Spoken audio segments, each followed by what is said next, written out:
Online friends, who can we trust? This will be the main theme of my podcast today.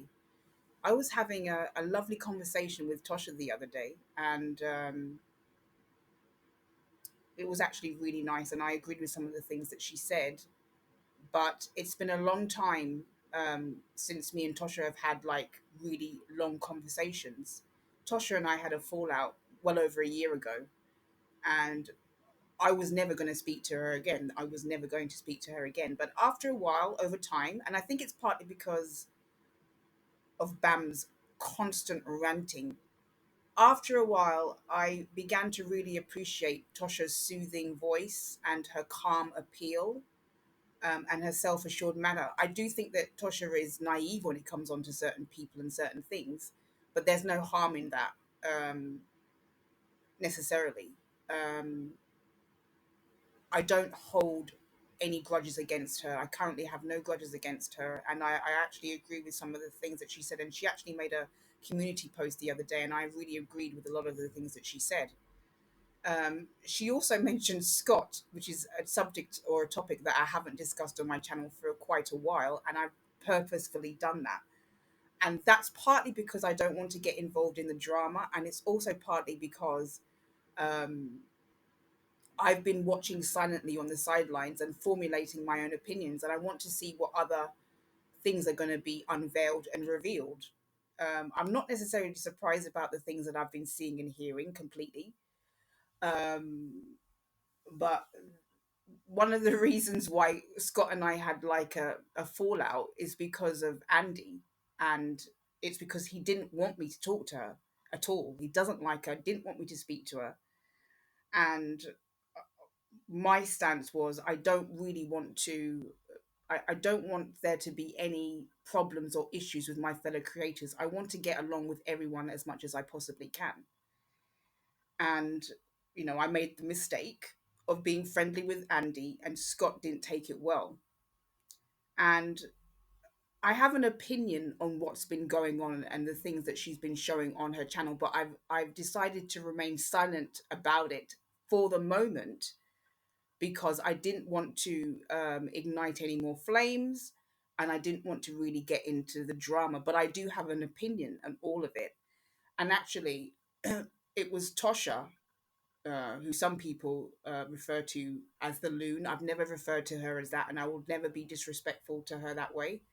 I respect that she has a family, I respect that she's a mother, and I respect her to a certain extent. Now, I was really not quite nice to Tosha when we had a fallout. I was kind of, I wasn't particularly nice to her when we did fall out, but I've moved on from that. And she actually brought up Scott in a recent conversation that we were having, and she said, she believes that Scott has brought a lot of grief on himself for the way he handled the former mods and taking his AD criticism too far. I've got an opinion on all that. That's her opinion. That's what she claimed, and it actually triggered this podcast. My feeling about it is that I am so glad that I made the decision not to be involved in Scott's live streams. I'm so glad that I made the decision not to be involved in his live streams. And I'm so glad that I have no desire to be a mod for his channel. And that's hugely because a huge part of that is because of what I've seen with him and his former mods and the fallout between them. I'm so glad that I never got involved because, like I said, I want to have a decent relationship with my fellow YouTubers, fellow creators, as much as I possibly can. I can't like everybody. I'm not going to like everyone. Not everyone's going to like me. But I really don't want to be involved in drama with other creators or other YouTubers, whether they're doing this casually or seriously, whatever. Um, So that's one of the reasons why I'm so glad that I made the decision never ever to appear in any of Scott's live streams, despite the fact that he has asked me to come on his channel quite a few times. I've already said why I will never appear on his channel.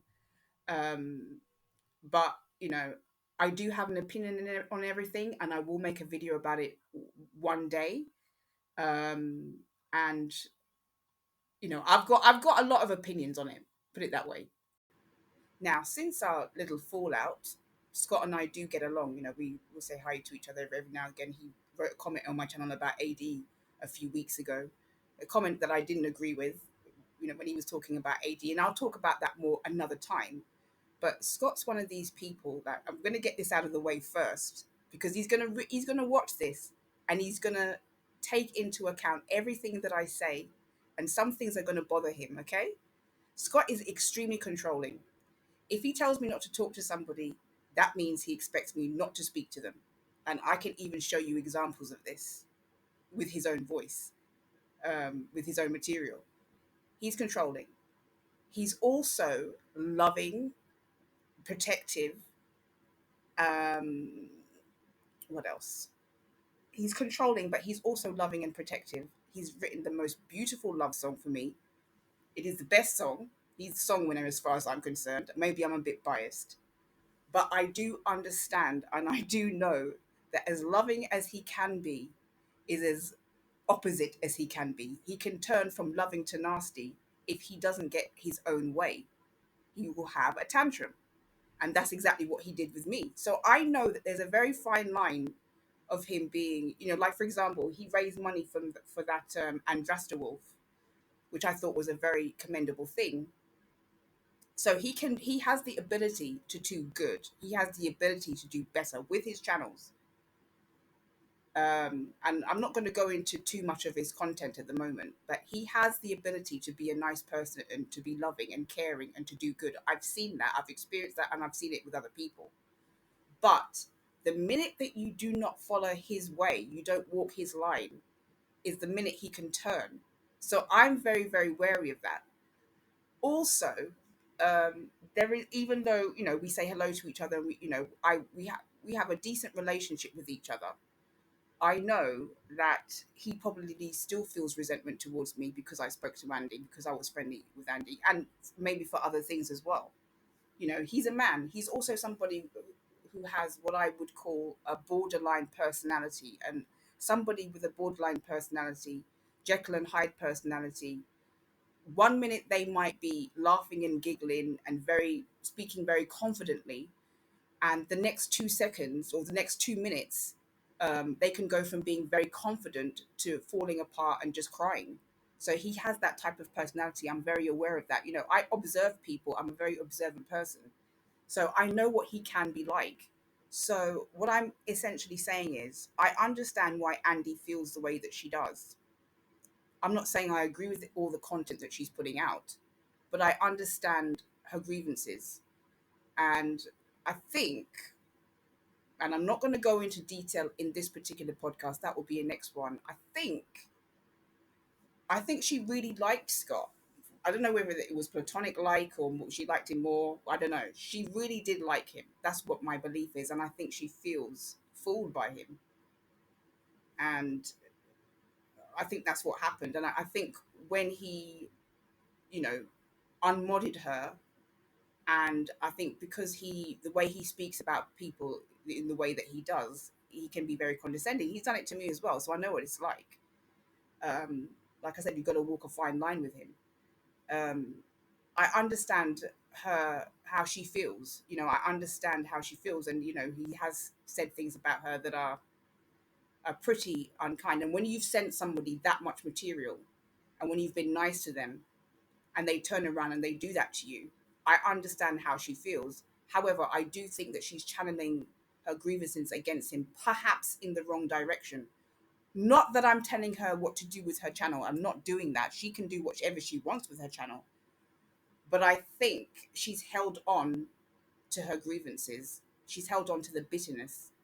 And I don't want to be that type of a person. And that's why, even though I don't 100% trust Tosha, I'm not holding on to our past fallout. I'm not holding on to it. I want to let it go, because that's best for me. I hope that the people I've discussed in this podcast briefly um, understand where I'm coming from, and I hope they feel like they've been treated fairly by me. I always try to be honest. I always try to be frank. I always try my best to deal with the topics that I discuss, with consideration for the person that I'm talking about, whether the person is good or bad. Um, and there's a lot more to come. There's a lot more that I could say. There's a lot more. that I will discuss later on. I just don't feel like it's been the time to do it. This podcast really came out of the inspiration for this podcast really came out of the fact that I'd read Tosha's recent community post and we'd had a talk.